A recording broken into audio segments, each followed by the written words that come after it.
فرما رہے تھے.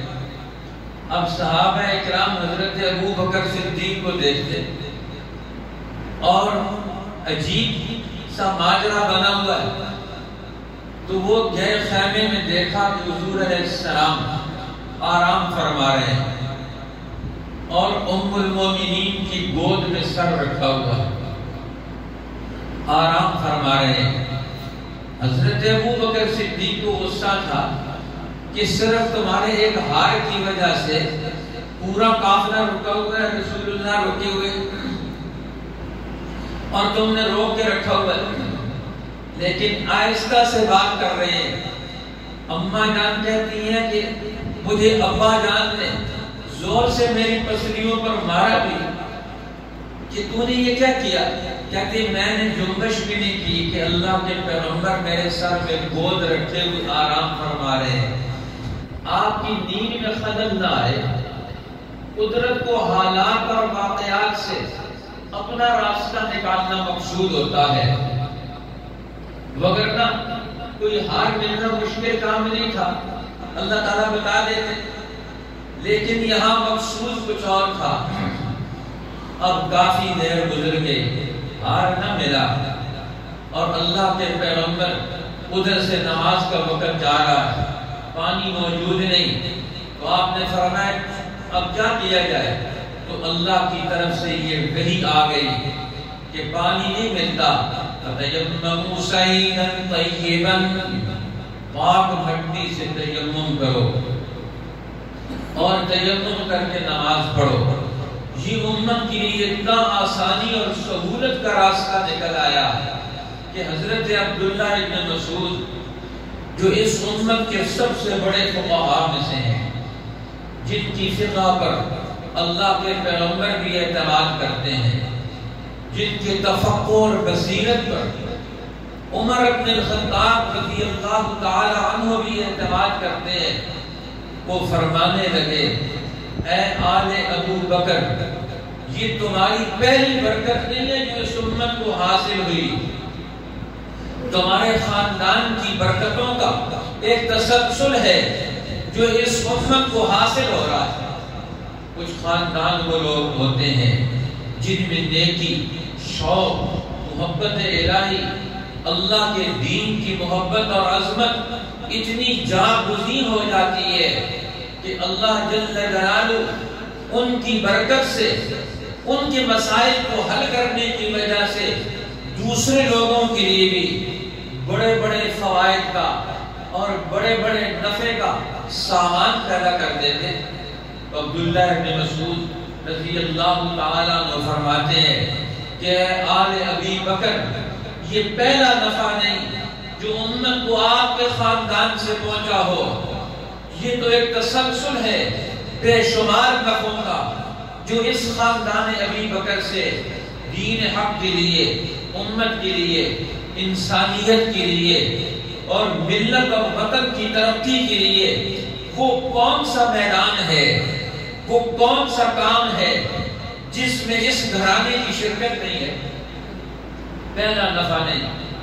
اس لیے حضور علیہ السلام ادھر سے جوانی میں داخل ہوئی ام المومنین اور ادھر سے حوالہ عقد نبوت میں داخل ہو کر اللہ کے پیغمبر کے گھر میں آ گئی اور ام المومنین سیدہ عائشہ رضی اللہ تعالی عنہ جب ہجرت کر کے آئی مکہ مکرمہ سے مدینہ طیبہ پہنچی تو مدینہ طیبہ پہنچتے ساتھ ہی ان کو بخار ہو گیا، بڑا بخار، اور اس بخار کی وجہ سے سرزمین یثرب اس کا نام ہی اسی لیے رکھا گیا تھا، جو باہر سے آ کر لوگ ڈیرا ڈالتے وہ بیمار ہو جاتے. اب یہ بڑی پریشانی تو رسول اللہ صلی اللہ علیہ وسلم کے یہ تھے صحابی، نکاح مکہ میں ہو چکا تھا، مدینہ طیبہ میں ہجرت کر کے آئی تو بخار میں مبتلا ہو گئی. اللہ کے پیغمبر نے مدینہ کے لیے دعا مانگی کہ اللہ تو مدینہ کو وبا سے پاک کر دے، یہاں کی وبا کو یہاں سے اٹھا کر جوفہ میں ڈال دے مدینہ سے دور، تاکہ یہاں ایک نیا دور پاکیزگی کا، طہارت کا، صحت کا، عافیت کا یہ دور پیدا ہو۔ بہرحال ام المومنین سیدہ عائشہ رضی اللہ تعالی عنہا کا نکاح نبوت کے 10ویں سال میں ہوا، اور رخصتی مدینہ طیبہ میں شوال المکرم، یہ عید کے مہینے میں عرب والے عید کے مہینے میں نکاح کرنا، شادی کرنا، اس کو منحوس سمجھتے تھے۔ آج بھی لوگ منحوس سمجھتے ہیں، پچھلے دور جاہلیت کی طرح۔ اب کہتے ہیں کہ عید کے بعد 27 کو نکاح کر لو، 27 کو نکاح کر لو، 2 عیدوں کے درمیان نکاح نہیں ہونا چاہیے، وگرنہ بڑا نحوست پیدا ہو جائے۔ 2 عیدوں کے درمیان اماں جان فرماتی ہے مجھ سے بڑا سعادت مند کون ہے کہ رسول اللہ کے گھر میں میرا نکاح بھی شوال میں ہوا، رخصتی بھی شوال میں ہوئی۔ اب عرب کے اندر سے یہ ذہنی بیماری، یہ ذہنی پستی، کہ جن پستیوں میں امتیں شکار ہو جاتی ہیں اپنے اصلی کام، ان کو اس ذہنی پستی کی وجہ سے ڈیلے کر دیتے ہیں، چھوڑ دیتے ہیں کہ شوال میں نکاح نہیں کرنا، اس کو منحوس سمجھتے تھے۔ اس لیے شوال میں آپ کا نکاح ہوا، اور شوال المکرم میں آپ کی رخصتی بھی ہوئی، جس کو عرب والے منحوس سمجھتے تھے۔ لہذا 500 درہم حضور علیہ السلام نے مہر مقرر ہوا، اور یہ مہر آپ نے ادا کیا۔ اللہ نے ان کو دین حق کا سب سے بڑا ذوق اور شوق عطا فرمایا۔ اسی نوجوانی کی عمر میں رسول اللہ کے گھر میں آئی، اور یہاں آ کر انہوں نے گھر کی زندگی لی، اور اسی طریقے سے انہوں نے یہاں آ کر اللہ کے پیغمبر صلی اللہ علیہ وسلم کے گھر کے اندر ہی بچپنے کے ماحول میں، نوجوانی کا ماحول ہی، اسی ماحول میں وہ اللہ کے پیغمبر کے گھر میں پہنچی، اور یہ سیکھنے کا ماحول تھا۔ لہذا انہوں نے اللہ کے رسول سے پورا علم نبوت، گھر کی زندگی، وہ تو گھر میں رسول اللہ کا ہر عمل انہوں نے ازبر کر لیا، محفوظ کر لیا۔ اور جو اللہ کے پیغمبر خطبہ ارشاد فرماتے تھے، کیونکہ آپ کا گھر حجرہ نبی مسجد کے قریب ترین تھا، وہ حجرہ عائشہ تھا، باقی حجرات بھی قریب تھے، لیکن حجرہ نبی وہ بھی قریب ترین تھا، جس میں اللہ کے پیغمبر آج آرام فرما رہے ہیں۔ یہ حضرت عائشہ کا حجرہ، یہ ان کا گھر تھا۔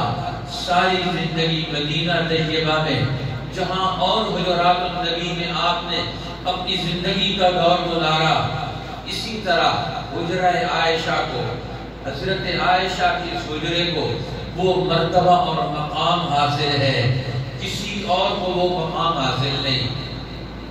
اسی لیے حضرت عائشہ رضی اللہ تعالیٰ عنہ فرمایا کرتی تھی کہ اللہ نے مجھے کچھ نعمتوں سے، کچھ انعامات سے سرفراز فرمایا۔ ان میں سے ایک نعمت یہ بھی تھی، فرمایا کسی اور زوجہ مطہرہ کے بستر پر ان کے ساتھ اللہ کے پیغمبر آرام فرما رہے ہوں، کبھی وہی نہیں آئی سوائے حضرت عائشہ کے بستر کے، کہ جب اللہ کے پیغمبر حضرت عائشہ کے بستر پر ہوتے تو ان کی موجودگی میں بھی وحی اترتی، لیکن کسی اور بیوی کے ساتھ یہ معاملہ نہیں تھا۔ فرمایا یہ بھی اللہ نے مجھے شرف عطا کیا کہ میرے بستر پر اللہ کے پیغمبر میرے ساتھ ہوتے تو پھر بھی میرے اوپر وحی کا نزول ہوتا۔ اسی لیے انہوں نے حضور علیہ السلام کی نبوت کی زندگی کا پورا دور، اس سب کو انہوں نے اپنے دل و دماغ میں محفوظ کیا۔ آپ کی نبوت کا سفر، نبوت سے پہلے کی زندگی کا دور، انہوں نے ان سب چیزوں کو محفوظ رکھا۔ اور ام المومنین سیدہ عائشہ رضی اللہ تعالی عنہا نے بے شمار احادیث رسول اللہ صلی اللہ علیہ وسلم سے روایت کی، اور آپ کی نبوت کی ترجمانی کے اعتبار سے اللہ نے آپ کو جو خطابت کا، زبان کی فصاحت کا جو عظیم ترین ملکہ عطا فرمایا تھا، بہت کم مردوں کو بھی یہ ملکہ حاصل تھا۔ اب کسی نے ان سے پوچھا کہ اللہ کے پیغمبر پر وحی کیسے آتی تھی؟ حدیث بدء الوحی امام بخاری اپنی کتاب کے پہلے باب میں وحی کی آغاز کی جو حدیث لے کر آئے ہیں، اس حدیث کی روایت میں ام المومنین سیدہ عائشہ رضی اللہ تعالی عنہا فرماتی ہیں، اور اللہ کے پیغمبر کے اس دور کو کتنی خوبصورتی کے ساتھ تعبیر کرتی ہیں کہ اللہ کے پیغمبر پر وحی کا آغاز رؤیا صادقہ سے ہوا، سچے خوابوں کے ذریعے سے ہوا۔ اور وہ کیا تھے؟ ہمارا رؤیا الا جاءت مثل فلق الصبح، جب بھی آپ خواب دیکھتے صبح کے پھوٹنے کی طرح، صبح کے طلوع ہونے کی طرح، صبح کے پھوٹنے کی طرح وہی خواب سچ مچ ظاہر ہوتا جو اللہ کے پیغمبر دیکھتے تھے۔ پھر نزول وحی کی کیفیت کو بھی کتنی خوبصورتی سے ام المومنین سیدہ عائشہ رضی اللہ تعالی عنہا نے تمثیل کے ساتھ واضح کیا کہ جب آپ پر وحی اترتی تھی تو اس وقت آپ کی کیفیت کیا ہوتی تھی، احوال کیا ہوتے تھے۔ فرمایا آپ کی پیشانی مبارک پر پسینہ ایسے ہوتا مثل الجمان، پیشانی پر موتی کی طرح پسینہ، موٹا اور گاڑا پسینہ جس طرح موتی ہوتے ہیں، مثل الجمان اس طرح کا پسینہ نظر آ رہا ہوتا۔ اللہ کے پیغمبر صلی اللہ علیہ وسلم پر طاری ہونے والے احوال کو کتنی بہترین وہ مماثلت دے کر، خطابت کا پہلو لا کر اور اس کے لیے واضح ترین اسلوب کو اختیار کرتی ہیں۔ اسی سے پتہ چلتا ہے ان کا علمی ذوق، ان کا عملی ذوق، ان کی اخلاقی نوعیتیں، ان کے اندر گہرائی وہ کتنی زیادہ تھی۔ اس لیے تو حضور علیہ السلام نے فرمایا خذوا شطر دینکم عن حمیرہ، رسول اللہ پیار سے محبت سے حضرت عائشہ کو حمیرہ کا خطاب فرمایا کرتے تھے۔ حمیرہ کا مطلب ہوتا ہے بھولی بھالی خاتون۔ وما حمیرہ خذوا شطر دینکم عن حمیرہ، فرمایا تم دین کا آدھا حصہ یہ حمیرہ سے، عائشہ رضی اللہ تعالی عنہا سے حاصل کرو۔ پردے میں بیٹھ کر مسجد نبوی میں ان کے درس کا حلقہ لگتا تھا، اور بڑے بڑے لوگ صحابہ کرام، تابعین اور تبع تابعین وہ آ کر ان سے قرآن حکیم اور رسول اللہ کی زندگی اور دین کے بارے میں آ کر سوالات کرتے تھے، مسائل پوچھتے تھے، ان سے رہنمائی لیتے تھے۔ رہنمائی کے منصب پر ام المومنین سیدہ عائشہ رضی اللہ تعالی عنہا وہ دنیا میں فائز تھی۔ انہوں نے جو زندگی بسر کی 200 سے زیادہ ان کے بڑے اجلہ شاگرد ہیں جنہوں نے اپنی زندگی میں دین کا بڑا حصہ انہوں نے حاصل کیا۔ ان کی اپنی اولاد نہیں تھی، لیکن ان کا معمول تھا کہ امت کے یتیم بچوں کو وہ پرورش کرتے، امت کے یتیم بچوں کی وہ پرورش کرتی تھی، بچوں اور بچیوں کو لے کر پرورش کرتی، اور جب وہ شادی کی عمر کو پہنچ جاتے تو پھر ان کی شادی کروایا کرتے۔ رسول اللہ صلی اللہ علیہ وسلم اس بارے میں ان کو رہنمائی بھی دیتے تھے کہ تمہیں کیا کرنا چاہیے، شادی کروا دیتی، تعلیم و تربیت کا ایک پورا نظام اور نظم رکھتی تھی۔ اب اس کے باوجود اکیلی زندگی نہیں بسر کر رہی، انہوں نے آنکھیں کھولی تو ابو بکر صدیق کا گھر ہے، ایمان کا، عمل کا گھرانہ۔ اور جب بڑی ہوئی اور نشو و نما کا ایک پہلا دور بچپن کا یہ اسی ماحول میں گزرا، ام رومان حضور علیہ السلام ان کی والدہ ام رومان ہے، حضرت ابو بکر صدیق رضی اللہ تعالی عنہ یہ ان لوگوں میں سے ہیں جنہوں نے دین حق کو قبول کیا تو ان کے پورے گھرانے نے دین کو قبول کیا، اس لیے ان کو یہ مرتبہ مقام بھی حاصل ہے۔ وہ خود بھی صحابی رسول ہیں، ان کے والد بھی صحابی رسول ہیں، وہ بھی فتح مکہ پر مسلمان ہوئے حضور علیہ السلام کے ہاتھ پر۔ ان کے بیٹے بھی عبد الرحمن ابن ابی بکر بھی صحابی رسول ہیں، اور حضرت ابو بکر کے پوتے بھی وہ صحابی رسول ہیں، اور ان کے پوتوں میں سے قاسم ابن محمد ابن ابی بکر وہ اگلے دور میں ان صحابہ میں سے، ان تابعین میں سے جو ان فقہائے صحابہ تابعین میں سے ہیں جو مدینہ کے فقہائے سبع تھے، ان میں سے ایک نام حضرت قاسم ابن محمد ابن ابی بکر کا ہے، جنہوں نے حضرت علی کی گود میں پرورش پائی، اور انہوں نے نسب وہاں سے چلا اور آگے بڑھ کر وہ وہاں پہنچے۔ اسی لیے ان کی یہ گہرے سلسلے اپنے ساتھ رشتہ داریوں کے اعتبار سے یہ آگے بڑھتے چلے گئے۔ اس رشتہ داریوں کا ایک الگ موضوع ہے، صحابہ کرام کے، اہل بیت کے جو آپس میں نسبتیں اور رشتے ہیں۔ فرمایا حضور علیہ السلام نے خذوا شطر دینکم من حمیرہ،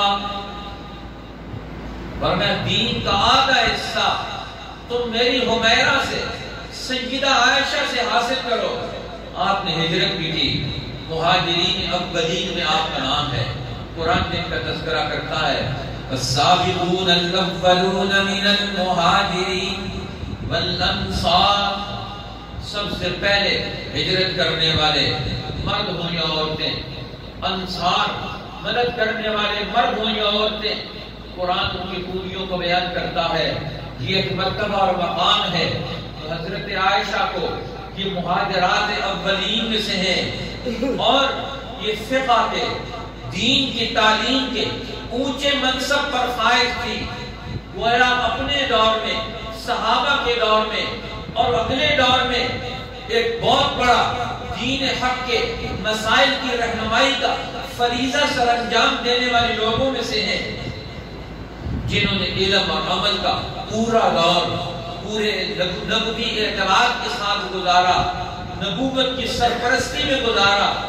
اب ان کو اس سے بڑھ کر اور کون سا مقام اور مرتبہ ان کو حاصل ہوتا؟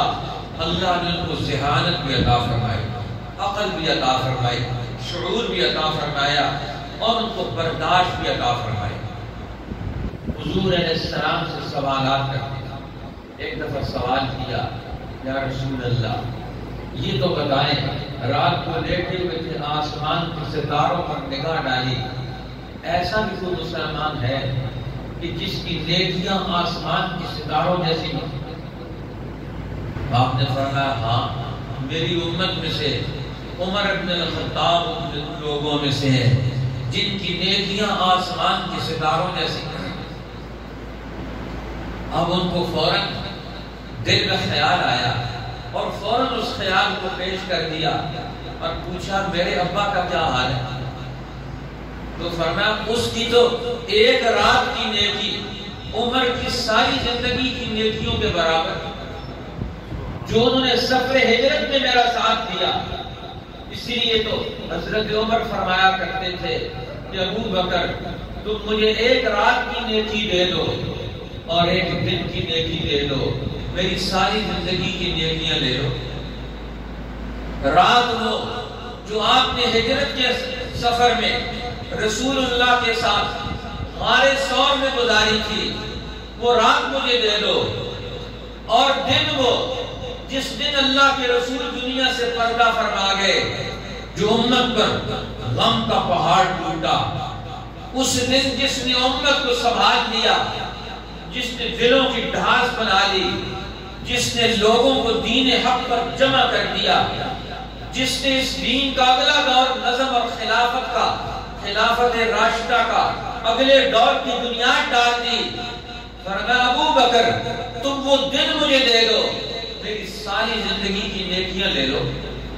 لیکن نیکیوں کا سودا نہیں ہو سکتا، اس سے شوق ضرور پیدا ہو سکتا ہے، ہمارے اندر بھی دین کا وہ شوق پیدا ہو۔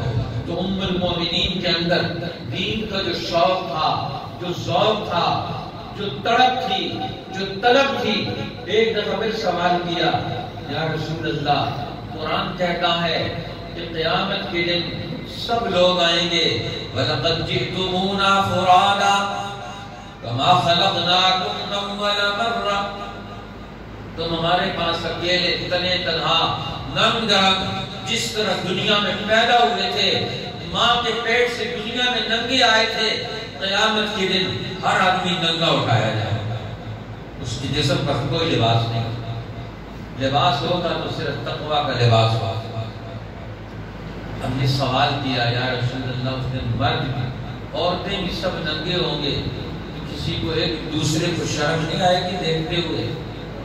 فرمایا عائشہ، اس دن ہر ایک آدمی اپنے غم میں ڈوبا ہوا ہوگا، اسے دوسرے کے دیکھنے کی فرصت ہی کہاں ملے گی؟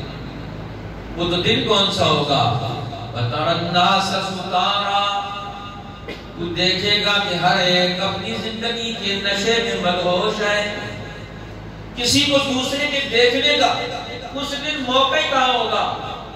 وہ تو اپنے غم میں، اپنی زندگی میں ایسا ڈوبا ہوا ہوگا، ہر ایک کی زبان پر ہوگا، رب نفسی رب نفسی، اے اللہ آج میری جان بچ جائے، آج میں تباہ ہونے سے بچ جاؤں، آج میں کنارے لگ جاؤں۔ اس دن تو نفسی نفسی کا عالم ہوگا، وہاں کون کسی کو دیکھے گا؟ کتنی باتیں بتائیں۔ ایک دفعہ پھر سوال کیا، یا رسول اللہ، قرآن کہتا ہے، آپ نے یہ دعا سکھائی، اللہم حاسبنی حسابا یسیرا، قرآن میں بھی کہتا ہے فسوف یحاسب حسابا یسیرا، قرآن کہتا ہے اس دن آسان حساب لیا جائے گا ان سے، جن کی صفات بیان کر رہا ہے سورۃ الانشقاق میں۔ اللہ ہمیں قرآن پڑھنے کی، سمجھنے کی توفیق دے تاکہ ہم اپنی زندگی کی رہنمائی لیں۔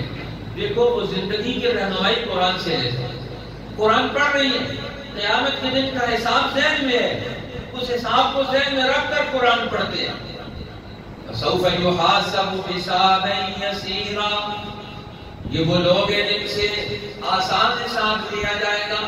یہ آسان حساب کون سا ہے یا رسول اللہ؟ قرآن کی شاعر کا کیا مطلب ہے، اس کی کیا تشریح ہے؟ یہ ام المومنین سیدہ عائشہ رضی اللہ تعالیٰ عنہ نے سوال کیا،